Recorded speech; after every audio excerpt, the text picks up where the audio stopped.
Assalamualaikum warahmatullahi wabarakatuh. Selamat siang semua.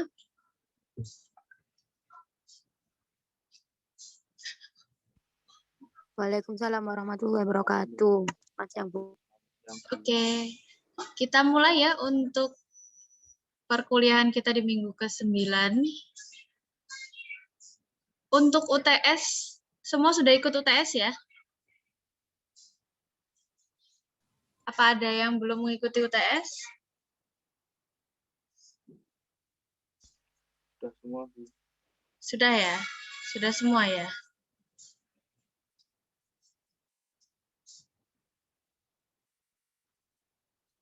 Oke, di minggu ke-9 ini saya akan bahas terkait dengan DFD. Ya.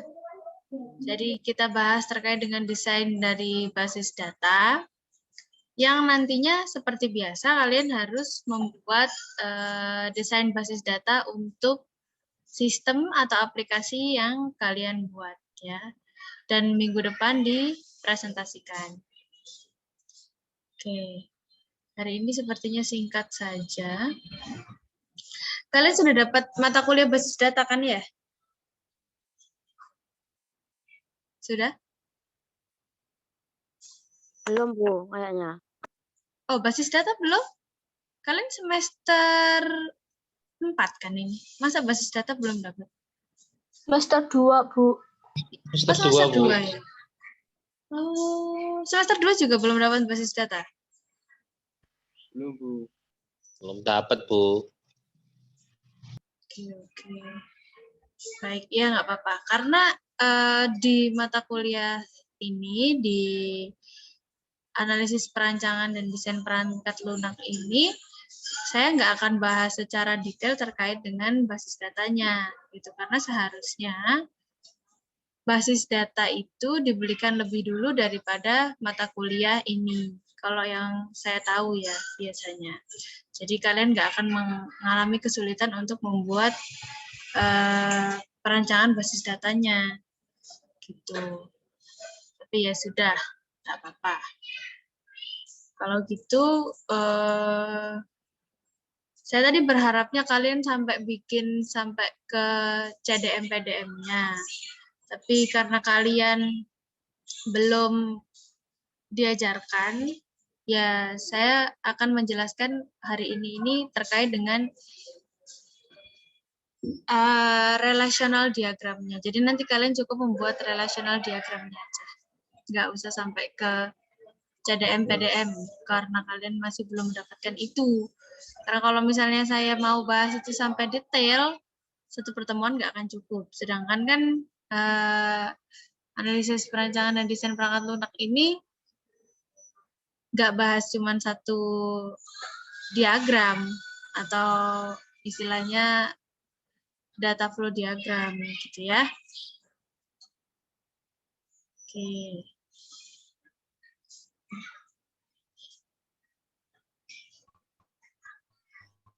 Oke. Jadi diawali dengan SDLC ya. Kalian sudah biasa lihat ini atau biasanya disebut System Development Life Cycle yang diawali dengan planning, analisis, design, implementation, dan maintenance. Kenapa kok dia dibilang life cycle? Karena bisa jadi nggak selalu berpatokan dari awal dari planning. Bisa juga dari maintenance. Dari maintenance misalnya, dirasa ketika maintenance mendapatkan satu hal yang baru, kemudian dibuatlah rencana dan berputar seperti itu. Ini juga bisa berbalik.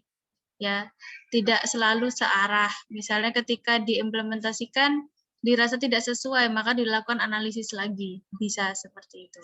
Nah, desain database itu ada pada proses desain ya di sini. Gitu. Jadi kita membuat rancangan database-nya itu ada di proses desain. Gitu.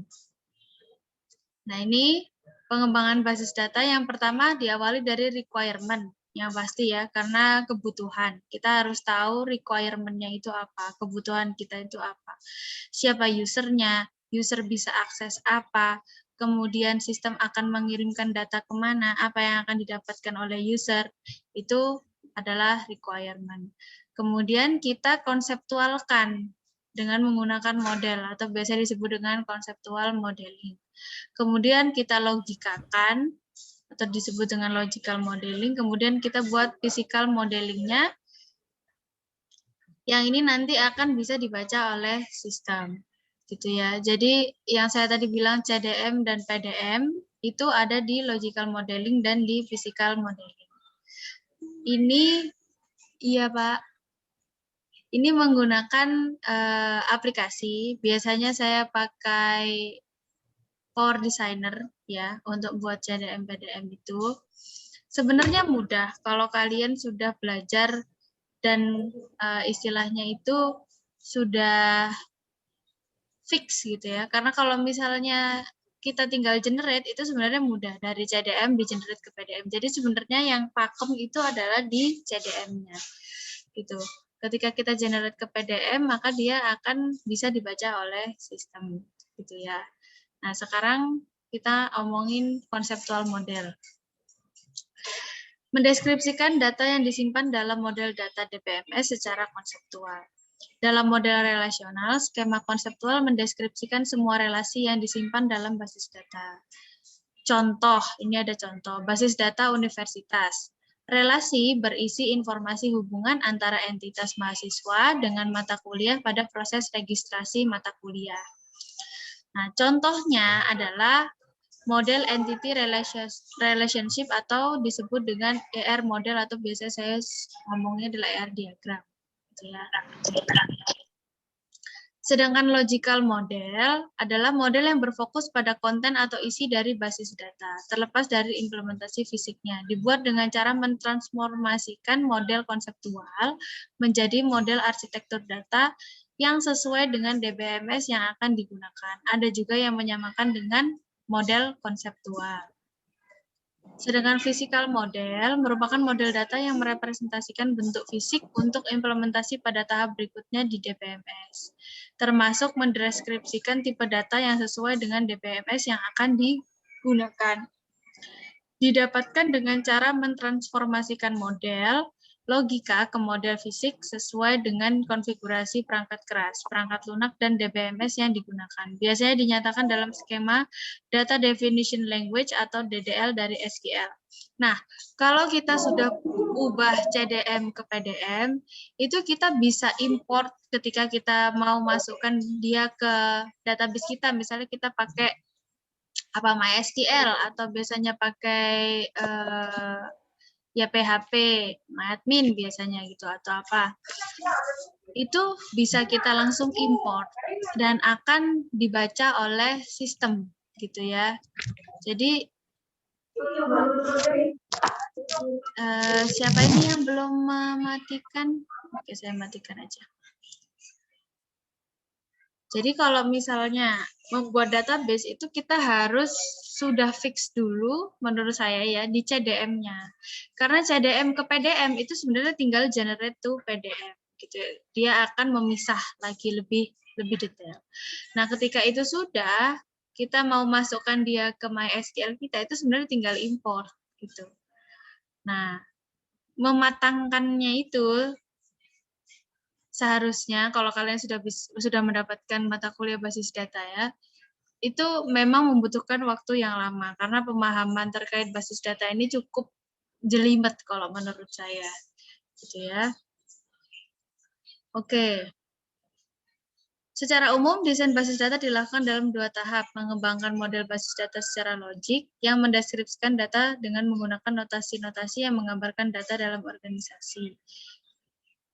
Model database relasional atau ER model, dan logical atau konseptual data model, atau yang saya bilang tadi CDM ya. Mengembangkan model basis data secara fisik yang mendeskripsikan spesifikasi teknis mengenai penyimpanan data dalam sistem komputer. Berkaitan dengan DBMS tertentu menggunakan physical data model. Perancangan basis data dilakukan secara paralel dengan perancangan elemen sistem yang lainnya. Oke, sekarang kita bahas terkait dengan ER model ya.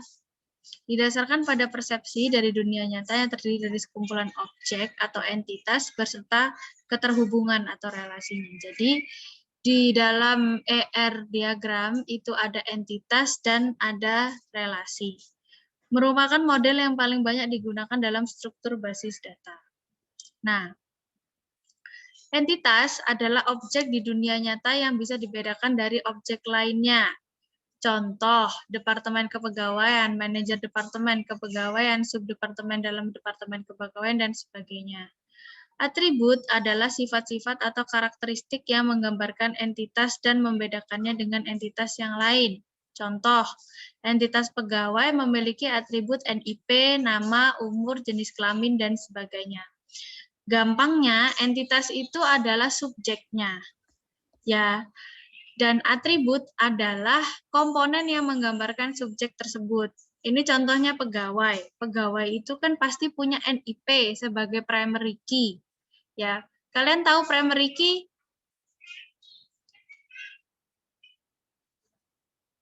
Halo? Nggak tahu, Bu. Oke. Primary key itu adalah sebuah atribut yang unik atau khas. Dan ini nanti akan digunakan untuk membedakan dia dengan yang lainnya. Dan biasanya untuk dipanggil ke tabel lainnya, gitu ya. Ketika primary key, misalnya ini ada tabel pegawai ya. Tabel pegawai, dia mempunyai atribut NIP, nama, umur, jenis kelamin. Dan ketika nanti ada tabel, misalnya tabel gaji, gitu ya. Di dalam tabel gaji ada NIP lagi, ada ID ID gaji mungkin, ya. Kemudian ada jumlah, gitu misalnya. Nah, di dalam tabel pegawai yang namanya primary key adalah NIP. Sedangkan di dalam tabel gaji itu primary key-nya adalah ID gaji. Nah, di dalam tabel gaji tadi juga ada NIP gitu ya. Karena kan kalau kita mau ngasih gaji orang kan kita harus sesuaikan sama orangnya. Kalau kita sesuaikan dengan nama tuh bisa banyak. Misalnya kalau namanya adalah Rian kan bisa banyak banget ya. Kecuali emang namanya agak sulit, tapi menurut saya nama kayak saya aja juga masih banyak yang ngembarin gitu ya. Jadi yang paling aman adalah menggunakan NIP gitu. Nah, di dalam tabel pegawai NIP ini adalah primary key, tapi kalau di tabel gaji tadi NIP ini adalah foreign key karena dia di tabel gaji sudah mempunyai primary key-nya sendiri yaitu ID gaji misalnya. Dan NIP ini hanya digunakan untuk memanggil gitu ya data pegawai ke dalam tabel gaji gitu ya. Jadi yang namanya primary key itu harus unik, nggak boleh sama.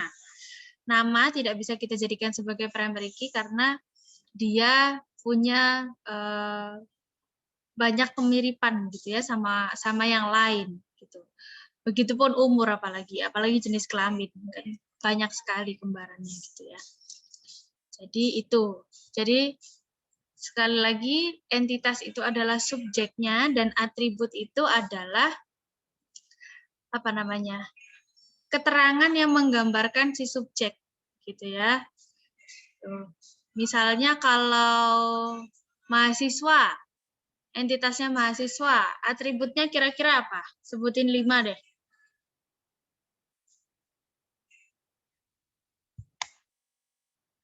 Guys. Halo. Mahasiswa itu berarti ada NIM, ada nama, ada jenis kelamin, ada umur, ada alamat, ada nomor telepon gitu ya.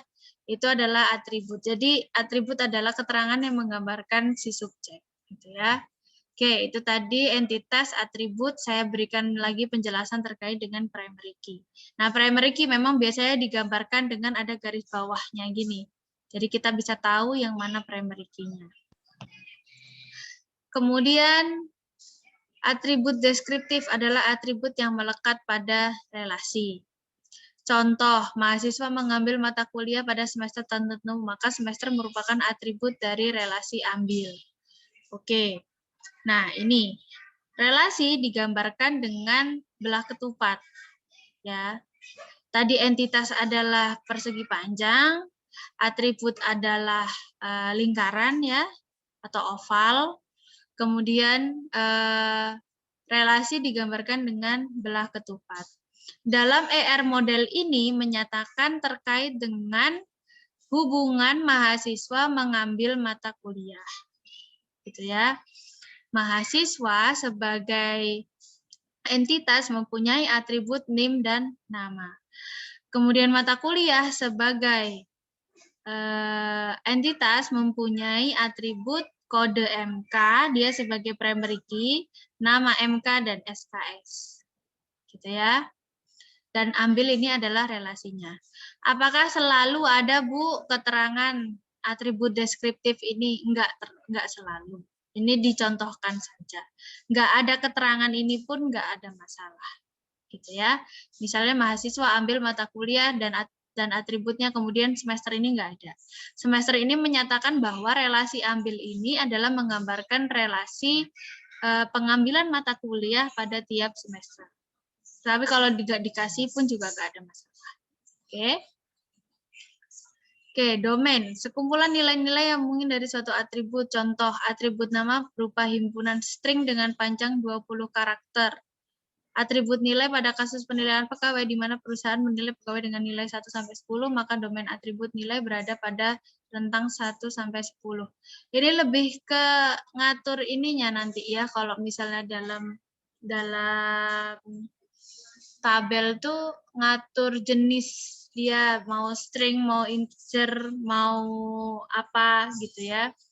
Itu lebih ke situ, atau mau varchar atau mau char dan panjangnya ada berapa gitu ya. Kemudian relasi menyatakan hubungan antara dua entitas atau lebih. Ya, oke. Nah, di relasi sendiri itu mempunyai yang namanya kardinalitas ya, atau hubungan gitu ya, dan ada 3 kardinalitas, yaitu one to many, one to one, dan many to many gitu. Kita kembali ke gambar yang tadi ya. Mahasiswa mengambil mata kuliah ya dalam ER model ini mempunyai relasi one to many gitu. Kenapa, Bu? Karena satu mahasiswa bisa mengambil banyak mata kuliah ya. Banyak mata kuliah bisa diambil oleh satu mahasiswa. Maka relasinya adalah one to many. Ada yang menuliskan lambang one itu N. Ada yang menuliskan lambangnya itu 1. Kalau saya lebih suka nulisnya itu, kalau one itu ya 1, many itu M. Gitu. Tapi bebas. Ini kan bersifat general ya, supaya kalian tahu. Oke, itu tadi one to many. Nanti dijelaskan lagi. Nah, nih. Ini one to one. Ya. Satu elemen pada entitas A tepat berhubungan dengan satu elemen pada entitas B dan sebaliknya. Contoh, satu orang pasien tepat menempati satu tempat tidur dan satu tempat tidur tepat ditemani oleh satu orang. Ditempati oleh satu orang. Kan nggak mungkin ya secara logika tempat tidur itu ditempati oleh banyak orang. Pasti kan hanya satu orang. Sebentar.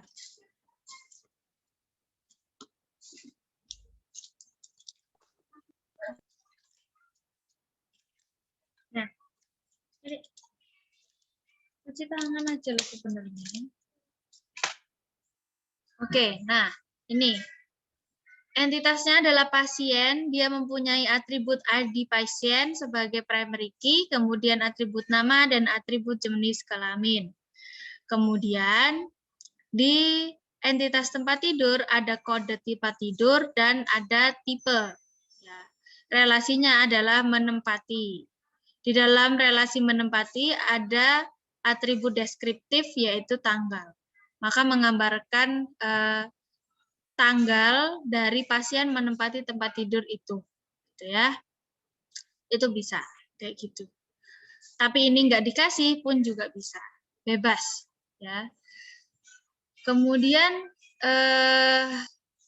pasien menempati satu tempat tidur dan satu tempat tidur ditempati oleh satu pasien, maka hubungannya adalah one to one, gitu ya. Clear di sini, clear nggak? Contoh lainnya itu apa ya kalau yang one to one tuh?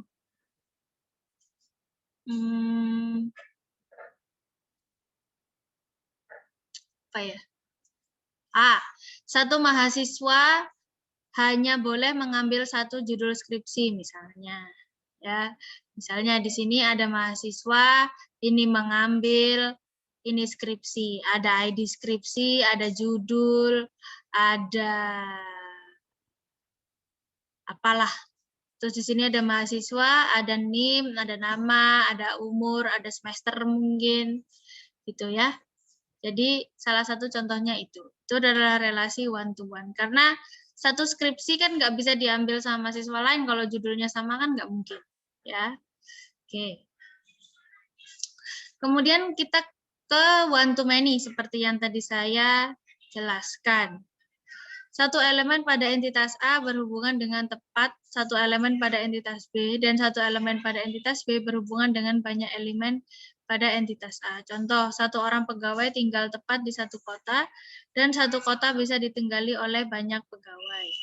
Oke, jadi ini salah ya, ini harusnya M sih. Ya. Tadi contohnya kalau yang tadi apa contohnya yang di pertama tadi saya bilang?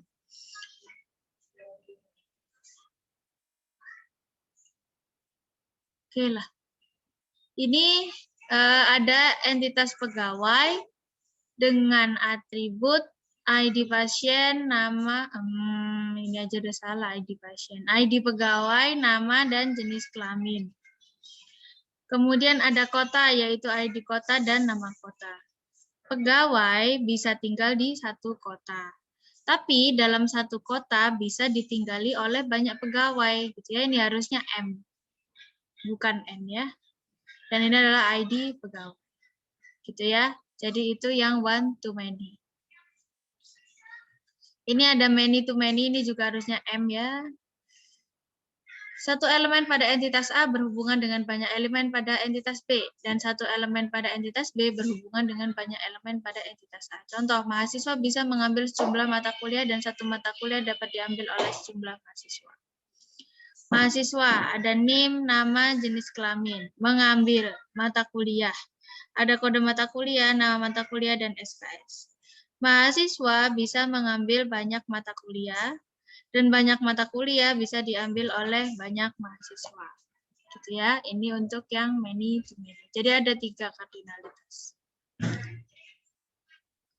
Oke, kemudian ada yang namanya relasi ternary.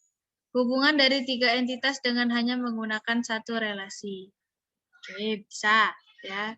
Jadi ada 3 entitas, yaitu pegawai, lokasi, dan departemen. Ya. Relasinya adalah bekerja di. Gitu ya, bekerja di. Jadi pegawai bekerja di departemen apa dengan lokasi apa. Gitu ya. Nah, ini adalah atributnya pegawai, ini atributnya lokasi, dan atributnya departemen. Kalian lihat ya, dari setiap entitas itu pasti mempunyai primary key. Dari tadi contoh yang saya berikan ke kalian itu, semua entitas pasti mempunyai primary key. Gitu ya. Karena ini nanti akan ada hubungannya ketika kita memanggil di sistem. Oke, key lah ini tadi saya cerita tadi. Kumpulan atribut, minimal satu atribut yang memiliki nilainya unik yang dapat mengidentifikasi setiap elemen dalam entitas. Ada beberapa jenis key. Yang pertama adalah super key, himpunan satu atau lebih atribut yang bisa membedakan atau mengidentifikasi secara unik sebuah entitas dengan entitas lain. Kandidat key adalah minimal dari super key. Super key yang memiliki jumlah atribut paling sedikit. Primary key adalah key yang dipilih dari kandidat key. Alternative key adalah kandidat key yang tidak terpilih menjadi primary key, dan foreign key adalah primary key yang menjadi atribut bagi relasi atau entitas lainnya. Oke, tadi ya seperti yang saya tadi bilang, primary key itu adalah yang paling unik dan nggak bisa dikembari oleh yang lainnya. Gitu contohnya NIM, NIP, ID mata kuliah, ID kelas, kemudian ID lokasi mungkin ya, ID departemen, itu adalah primary key. Dalam satu entitas itu kan mempunyai atribut ya, misalnya 4 atribut. Mahasiswa misalnya punya atribut NIM, nama, umur, jenis kelamin. NIM menjadi primary key. Sisanya itu disebut dengan alternative key, ya. Jadi dia adalah atribut yang tidak terpilih menjadi primary key. Sedangkan foreign key, ya, tadi seperti NIM misalnya, dipanggil ke tabel mata kuliah, gitu ya. NIM di dalam tabel mata kuliah sendiri kan dia sudah mempunyai ID mata kuliah, tapi pasti akan dihubungkan dengan mahasiswanya kan, nah itu dipanggillah si NIM. Lah, NIM yang tadi awalnya di tabel mahasiswa menjadi primary key, di tabel mata kuliah dia menjadi foreign key, karena dia dipanggil dari tabel yang utamanya, gitu ya. Itu adalah primary key, alternative key, dan foreign key.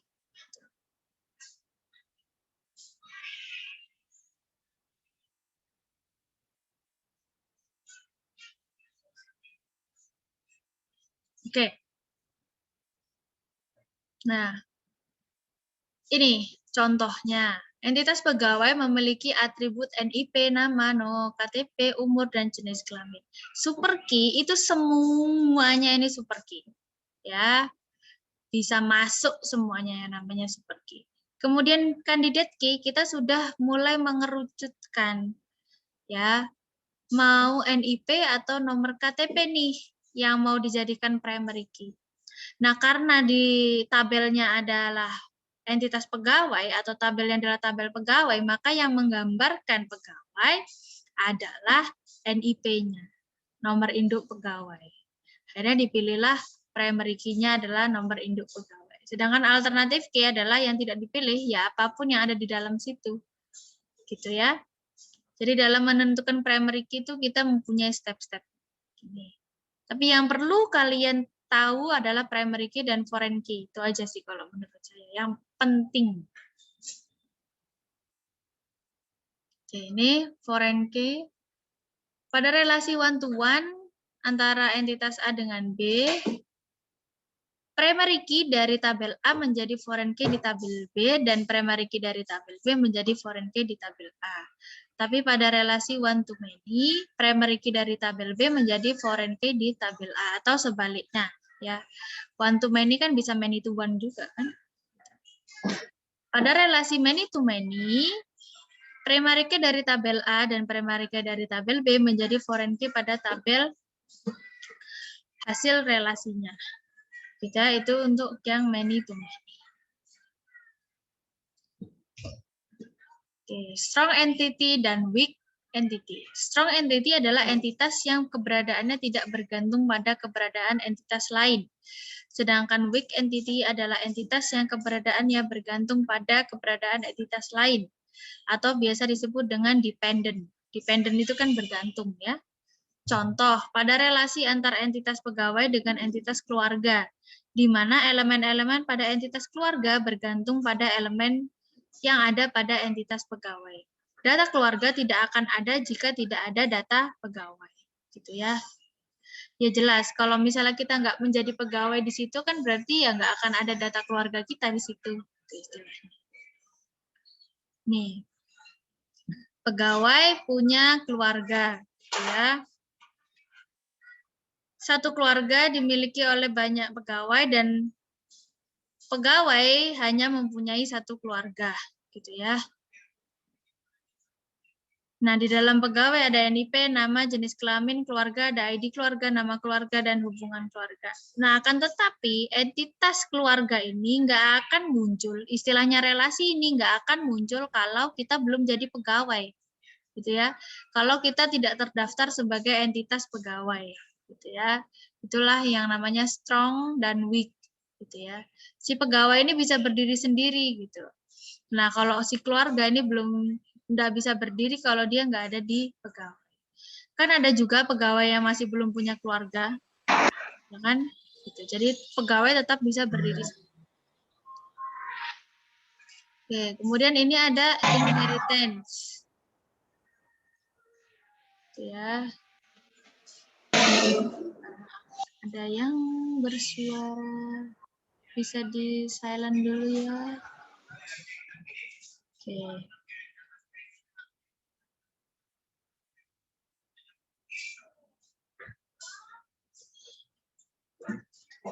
Nah, konsep inheritance atau pewarisan. Inheritance adalah pewarisan sifat atribut dari satu entitas ke entitas lain. Superkelas adalah entitas yang menurunkan sifat atribut ke kelas anaknya atau subkelas. Dan subkelas adalah entitas yang mewarisi sifat atribut dari kelas induknya. ISA atau ISE gitu ya. Ada entitas pegawai. Dia mempunyai inheritance ya, yaitu entitas pegawai kontrak dan entitas pegawai mingguan gitu ya. Jadi yang superkelas di sini adalah pegawai, yang subkelas adalah pegawai kontrak dan pegawai mingguan. Gitu ya. ISE gitu ya. Maksudnya ISA itu ISE. Jadi misalnya pegawai ISE ada dua, yaitu pegawai kontrak dan pegawai mingguan. Jadi dia yang mewariskan, ini adalah warisannya gitu ya. Ini ada konsep agregasi, relasi antara satu entitas dengan sekumpulan relasi entitas lainnya. Gitu. Nah, ini ada relasi pegawai melakukan monitoring sponsor, gitu ya, monitoring sponsor. Nah, di dalam sponsor ternyata ada relasi lagi yang entitasnya adalah project dan departemen. Gitu ya. Ini ada yang salah nih, di sini nggak digaris bawah, ini salah nih. ID departemen, ID project, dan NIP-nya nggak digaris bawahi. Jadi dalam konsep agregasi itu ada relasi yang mempunyai relasi lagi, gitu. Boleh Kabu, boleh jawabannya. Gitu ya. Jadi pegawai melakukan monitoring terhadap sponsor. Nah, ternyata sponsornya itu adalah relasi dari project dan departemen. Gitu.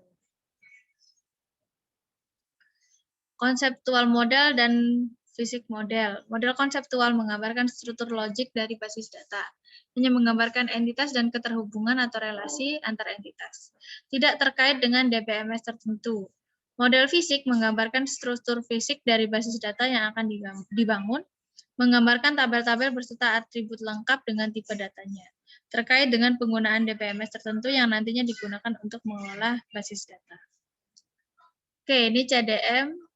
Entitas disimbolkan dengan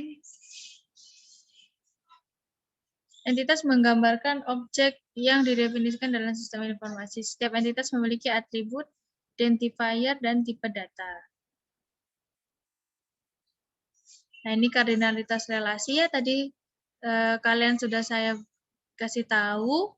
Nah, kalau di dalam CDM itu digambarkannya seperti ini. Kalau bulat-bulat itu berarti satu ke satu atau one to one. Sedangkan bulat mempunyai cabang itu adalah one to many.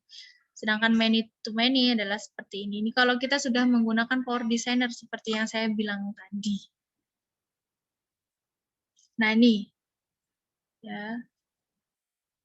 Nah, ada istilah mandatori. Ya, relasi mandatori dari entitas A ke B berarti bahwa setiap item dalam entitas A harus berelasi dengan minimal satu item dari entitas B. Misal, relasi mandatori many to one dari pegawai ke jabatan. Berarti bahwa setiap item data dalam tabel pegawai harus berelasi dengan item data di jabatan. Setiap pegawai harus memiliki jabatan. Mandatori digambarkan dengan ini nih. Ya, itu mandatori.